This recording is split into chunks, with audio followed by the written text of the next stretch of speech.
विश्वेश्वराय महादेवाय त्र्यंबकाय त्रिपुरांधकाय त्रिकालाग्निकालाय कालाग्निरुद्राय नीलकंठाय मृत्युंजयाय सर्वेश्वराय सदाशिवाय श्रीमन्महादेवाय ते नमः। हरः ओं श्री कामाख्ये समेत एकांबरेश्वर स्वामिने नमः।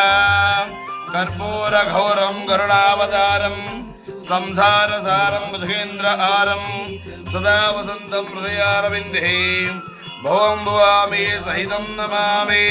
श्री कामाख्ये समेत एकांबरेश्वर स्वामिने नमः। उत्तर नीराजनं दर्शयामि। जया जय नमः पार्वती पतये। हर हर महादेव शंभो नमः पार्वती पतये। श्री कामा